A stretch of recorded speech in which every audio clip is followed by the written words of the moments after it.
आज का व्लॉग बिल्कुल ख़ास होने वाला है, तो आप लोगों ने व्लॉग को पूरा वॉच करना है और आज मैं आपसे अपनी रूटीन भी शेयर करूंगी। तो करते हैं व्लॉग को स्टार्ट। अस्सलाम वालेकुम मेरी प्यारी सी यूट्यूब की फैमिली, कैसे हैं आप सब? उम्मीद है कि सब खैरियत से होंगे। मैं भी आप लोगों की दुआओं से बिल्कुल ठीक हूँ। तो सब मैंने नाश्ता कर लिया था, बच्चों को भी नाश्ता करा दिया था। तो आज मैं बना रही थी बीफ के पाए और ये बिल्कुल सिंपल सी रेसिपी है, बेसिक मसाले जो हम घर में यूज़ करते हैं। तो यहाँ मैंने पायों को अच्छे से वॉश कर लिया था और उसके बाद मैंने ये जो बेसिक मसाले हैं, जिसमें मैंने 2 स्पून मैंने पिसी हुई मिर्चें ली थी, 1 स्पून मैंने पिसा हुआ धनिया और आधी चमची हल्दी और नमक मैंने हस्बे जायका लिया था।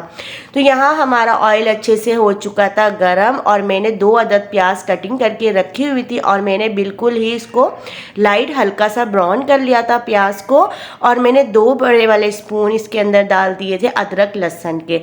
और ये बिल्कुल ही मतलब कि इसके अंदर मैं कोई टमाटर नहीं डालती, कोई दही नहीं डालती, बस मैं सिंपल घर के बेसिक मसालों से ही पाए बनाती हूँ और ये वाकई में बहुत ही मज़े के और टेस्टी बनते हैं। तो यहाँ मैंने अदरक लहसुन के साथ प्याज को फ्राई कर लिया था। उसके बाद मैंने इसमें डाल दिए थे जो मसाले मैंने निकाले हुए थे, वो मैंने सारे मसाले इसमें ऐड कर दिए थे। तो यहाँ हमारा मसाला इतने भुन रहा था तो मैंने हल्की आंच कर दी थी और बस मैं आ चुकी थी रूम में और मैंने रूम के सारे कर्टन्स वगैरह साइड किए क्योंकि मौसम आज बहुत ही ज़्यादा अच्छा हुआ था। और बस और यहाँ मैंने जो सोफ़े वगैरह के कुशन थे वो मैंने सेट करके लगा दिए थे और बस किचन में फिर से मैं आ चुकी थी। और जो सारे नाश्ते के बर्तन वगैरह थे वो मैंने जल्दी जल्दी वॉश किए क्योंकि मैंने सारे जो बर्तन थे वो मैंने सारे सिंक में, जो भी कचरा वगैरह होता है, पत्ती वगैरह होता है, वो मैंने सारे ना किचन की जो डस्टबिन थी उसमें सारे मैंने जो भी था कचरा वगैरह वो मैंने सारा उसमें पहले ही डाल दिया था। इससे ये होता है कि सिंक में मैं बर्तन जमा कर देती हूँ इस तरीके से और बर्तन बिल्कुल ही जल्दी और सही से साफ़ सुथरे वॉश होते हैं। तो यहाँ बस मैंने वो जल्दी जल्दी वॉश किया और यहाँ मैंने ना बर्तनों की बास्केट रख दी थी। तो यहाँ ये थोड़ी देर बाद जब ये ड्राई हो जाएंगे तो मैं फिर इनकी जगह पे इनको और ये बर्तन मैं सारे इसी बास्केट में रख देती हूँ। जब ये सारे बिल्कुल अच्छे से ड्राई हो जाएंगे तो मैं फिर इसको ना स्टैंड पे लगा दूँगी। और यहाँ सारे बर्तन अच्छे से वॉश हो चुके थे और फिर मैंने ये जो मतलब पिसा हुए गरम मसाला जिसमें मैं रखती हूँ, ये मतलब बॉक्स खाली हो चुका था तो ये भी मैंने ना धो लिया था अच्छे से। और ये शीट भी मैंने अच्छे से धो के, क्योंकि रोटी बनती है, पराठे वगैरह बनते हैं तो ये शीट मतलब कि चिकनी वगैरह हो जाती है, तो मैंने हल्का सा सोप लगा के अच्छे से बर्तनों वाला इसको भी, शीट को भी मैं रोज़ाना लाजमी धोती हूँ। और बस उसके बाद सारे बर्तन धुल चुके थे और मैंने सिंक को अच्छे से जूने से धो लिया था, साइडों में अच्छे से मैंने साबुन लगाया और अच्छे से मैंने इसको धो लिया था। यहाँ मैंने तार वाला जो जूना था उसको भी मैंने अच्छे से धो के साइड में रख दिया था और फिर मैंने अच्छे से इसको ना बर्तनों वाला जो स्टैंड था उसको भी मैं लाजमी रोज़ाना डस्टिंग करती हूँ, साफ़ करती हूँ, जो भी मिट्टी वगैरह होती है वो साफ़ हो जाती है। और यहाँ सारे बर्तन ड्राई हो चुके थे तो सारे बर्तनों को भी मैंने साथ साथ स्टैंड पे लगा दिया था, क्योंकि मैं जो है ना इसमें गीले बर्तन बिल्कुल भी नहीं रखती, उससे ये स्टैंड वगैरह पे जंग आने का वो होता है। तो और ये स्टील का है तो मैं लाजमी इसको ड्राई करती हूँ बर्तनों को और उसके बाद ही मैं ना स्टैंड पे सारे बर्तन सेटिंग से लगाती हूँ। और उसके बाद जब बर्तन वगैरह मैंने सेट करके लगा दिए थे और यहाँ हमारा जो चूल्हा वगैरह था ये भी बहुत ज़्यादा गंदा हुआ था तो ये भी मैंने अच्छे से साफ़ कर लिया था और साइडों में से और मतलब टाइल्स वगैरह पे भी मैंने अच्छे से कपड़ा मार दिया था। और हमारा जो चूल्हा है ये भी बिल्कुल मैंने साफ़ कर लिया था और मतलब इसके नीचे शेल्फ़ वगैरह, इसके नीचे मैंने अच्छे से कपड़ा वगैरह लगा दिया था। तो जो भी होता है मतलब रात में बिल्कुल क्लीन हो जाता है किचन, तो मैं लाजमी बिल्कुल भी हर चीज़ को साफ़ कर लेती हूँ।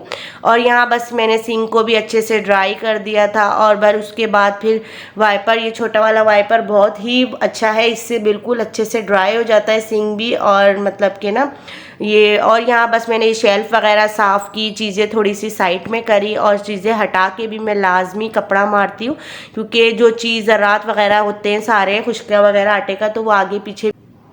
और यहाँ बस मैं ना फ्रिज भी मैंने थोड़ा सा साफ़ करना था, क्योंकि मैं ना 1 दिन बाद 2 दिन बाद लाजमी फ्रिज भी साफ़ करती हूँ चीज़ें हटा के साइडों में से, क्योंकि अगर हम ज़्यादा ही गंदा छोड़ देते हैं तो फिर बहुत ज़्यादा काम बढ़ जाता है फ्रिज का, सारी चीज़ें निकालो फिर उनके सारी चीज़ें वॉश करो। तो मैं लाजमी 2 दिन बाद ना फ्रिज खोल के और साइडों में से अच्छे से गीला कपड़ा मार लेती हूँ। और ये मतलब जो सब्ज़ी वाला जो बॉक्स है इसको भी मैं हटा के अच्छे से कपड़ा मार लेती हूँ, तो फ्रिज इतना गंदा नहीं होता। तो यही होता है कि अगर हम थोड़ी थोड़ी 2 दिन बाद 3 दिन बाद फ्रिज में कपड़ा मार लेना तो हमें फिर ज़्यादा टाइम नहीं लगता और ज़्यादा फिर इतना वो नहीं होता कि हम ज़्यादा मतलब डस्ट मतलब डीप क्लीनिंग कर सकें फ्रिज की, थोड़ा थोड़ा कर लेते हैं।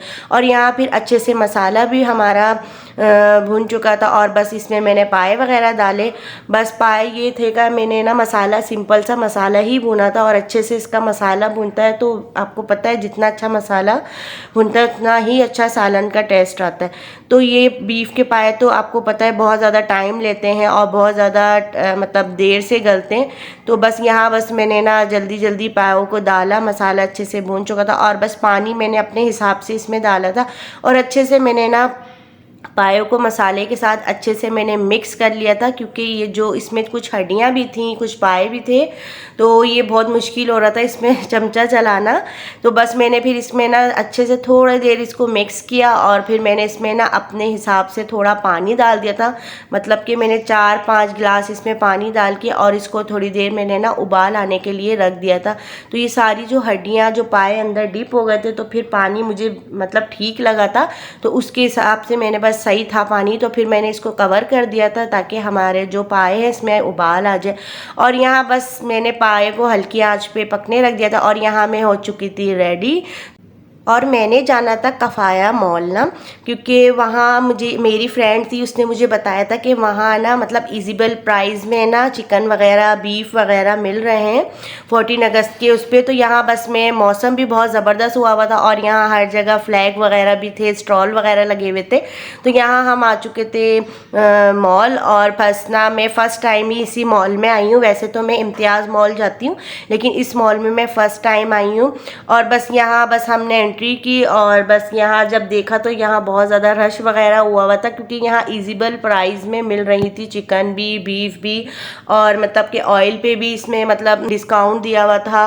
तो रश भी बहुत ज़्यादा हुआ था। बट मैं 1 से 1:30 बजे तक टाइम पे गई थी, इतना रश नहीं था लेकिन आहिस्ता आहिस्ता रश बढ़ रहा था। और यहाँ मतलब सब्जियों वगैरह पे भी डिस्काउंट किया हुआ था, बीफ पे भी और हर चीज़ पे भी। तो मैंने तो बिल्कुल मतलब बीफ वगैरह नहीं, मैंने बस चिकन ही ली थी। और यहाँ मतलब कि ना 5 था और यहाँ इतना रश हुआ था तो बस मैंने भी लाइन लगाई थी, हस्बैंड ने भी अलग लाइन लगाई हुई थी। तो हाँ बस कीमा वगैरह भी था तो हमें तो बीफ लेना ही नहीं था, हमें ज़्यादातर चिकन ही ला। और उसके बाद मैंने 5 केजी ली और फिर उसके बाद बस हम लोगों ने एक चिकन जो होती है ना वो ये कटिंग करके दे रहे थे।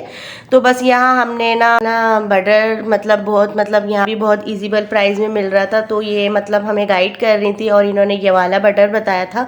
तो वैसे तो हम नूरपुर वाला बटर ही यूज़ करते और यहाँ मतलब कि ना कोल्ड ड्रिंक्स वगैरह पे भी इन्होंने डिस्काउंट किया हुआ था, बट कोल्ड ड्रिंक वगैरह तो नहीं हम लोग इतना पीते। और ऑयल वगैरह पे था डिस्काउंट बट इतना नहीं था और मतलब कि 60 रुपये का ही डिस्काउंट था। और हाँ चावलों वगैरह पे यहाँ इन्होंने अच्छे सा डिस्काउंट दिया हुआ था, तो मैंने 5 केजी यहाँ से चावल वगैरह ले लिए थे। तो यहाँ ये हमें गाइड कर रही थी, बता रही थी कि ये वाला मतलब चावल वगैरह और ये कोल्ड ड्रिंक इन्होंने फ्री में दी थी चावल के साथ ना। और बस यहाँ ना इन्होंने ना जहाँ हमने बटर वगैरह लिया था ना तो उन्होंने हमें ये मतलब हमने जब बिल वगैरह पे करवा लिया इन्होंने बोला था कि आप हम ना दोबारा आइएगा तो आप ना इसमें ना कोई ना बच्चों की चीज़ें निकलती है, लंच बॉक्स हो या कोई ज्योमेट्री बॉक्स वगैरह। तो यहाँ मतलब कि अहमद जानी की मतलब की चीज़ निकली थी तो ज्योमेट्री बॉक्स निकला था अहमद जानी का, तो ये बहुत ज़्यादा खुश हुआ। पेंसिल बॉक्स निकला था और फिर ये इन्होंने हमें पेंसिल बॉक्स दे दिया था। साथ साथ हमने जब इसके मतलब बिल पे वगैरह कर लिया था उसके बाद इन्होंने और बस यहाँ हमने बिल पे किया था। बस जो इजीबल प्राइस थे वही मैंने चीज़ें ली थी, ज़्यादा मैंने कोई ग्रोसरी वगैरह नहीं ली थी। तो अगर आप लोग कोई कराची में रहते हैं तो आप लोग ज़रूर विज़िट करिएगा। ये बस 14 अगस्त तक ही दिया हुआ इन्होंने टाइम। तो बस उसके बाद बस हमने बिल वगैरह पे कराया और बस हम लोग फिर घर के लिए आ चुके थे। और बस यहाँ अच्छा सा इन्होंने मतलब डेकोरेट वगैरह किया हुआ था, बैलून्स वगैरह लगाए हुए थे और मतलब कि हर चीज़ बहुत ही मतलब ज़्यादा एक्सपेंसिव नहीं थी हर चीज़। मुझे तो यहाँ मतलब चीज़ें भी थोड़ी कम रेट में मतलब कि देखिए जो इम्तियाज़ मॉल में होती है उससे ज़्यादा ही कम मुझे लगे यहाँ के रेट। तो बस हम लोग बस निकल चुके थे घर और सालन भी हमारा बिल्कुल रेडी हो चुका था और नमक मिर्चें भी बिल्कुल परफेक्ट थी। और बस मैंने इसमें कुछ भी नहीं करना था ज़्यादा, बस मैंने सिंपल सा गरम मसाला ऊपर से ऐड कर दिया था और पाए देख के तो मुझसे रहा ही नहीं जा रहा था और मुझे लगी हुई थी बहुत तेज़ भूख। और इसके साथ मैंने ना तंदूर की रोटियां मंगवाई थी हस्बैंड से, तो हस्बैंड लेने गए हुए थे। तो बस यहीं तक था आज का मेरा व्लॉग। पसंद आए तो वीडियो को पूरा वॉच करिएगा, न्यू हो तो सब्सक्राइब करके जाइएगा, लाइक कमेंट्स लाजमी कर दिया करें। इंशाल्लाह मैं फिर मिलूँगी नेक्स्ट व्लॉग में। मुझे अपनी दुआओं में ज़रूर याद रखा करें। अल्लाह हाफिज़।